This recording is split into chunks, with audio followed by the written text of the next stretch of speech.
Alam mo ba kung paano na one-hit combo ni King Kong ang tank ng kalaban sa MPL gamit ang Fanny? Tignan nyo to guys. Why he takes away the privilege of the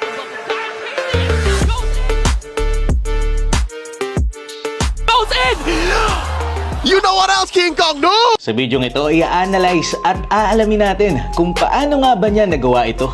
Pero syempre, bagong lahat, kung di ka pa nakafollow sa aking page, baka naman.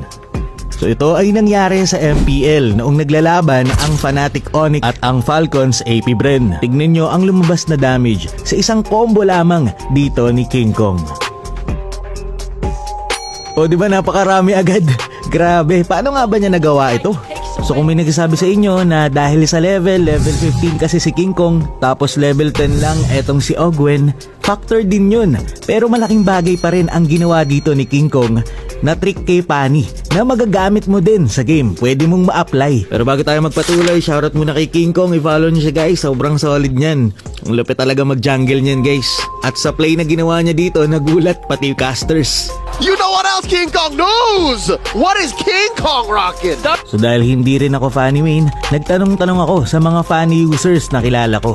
At isa sa mga tumulong sa akin ay si Exum. Nireveal niya ang sekreto kung bakit malakas ang damage ni King Kong sa combo na yon. Pag isang skill to ka lang tapos dumaan ka sa kalaban, ganito lang ang damage mo sa kalaban. Tandaan nyo 999. Tapos kapag dalawang cable naman ang ginamit mo, ganito naman ang magiging damage. 1,034. Pag dinaanan mo ulit yan, saka palang magiging 2,000. Pero kapag pala ikaw ay nag-straight cable, madodoble ang damage mo.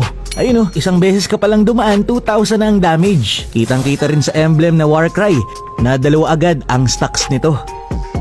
So para sa mga hindi nakakaalam, yung straight cable, ito yung tuwid na tuwid ang lipad mo dahil sa cable mo kay Fanny. Parang ganyan So para magawa ito, una sa lahat kailangan nagko-cooldown na or naglo-loading na yung iyong skill 2. Tapos yung isang cable mo palayo at yung isa naman ay mas malapit. At dahil sa casting time, magsasabay yung dalawang cable at lilipad ka ng tuwid. Mas malakas din ang damage ng passive ni Fanny kapag mas mabilis ang kanyang lipad. So remake natin yung ginawa ni King Kong, hindi man gayang-gaya ang concept, basta mag straight cable ka, tapos rekta ultimate, para 3 ikot agad ang damage, tapos pindot ng skill 1, tapos cable ulit.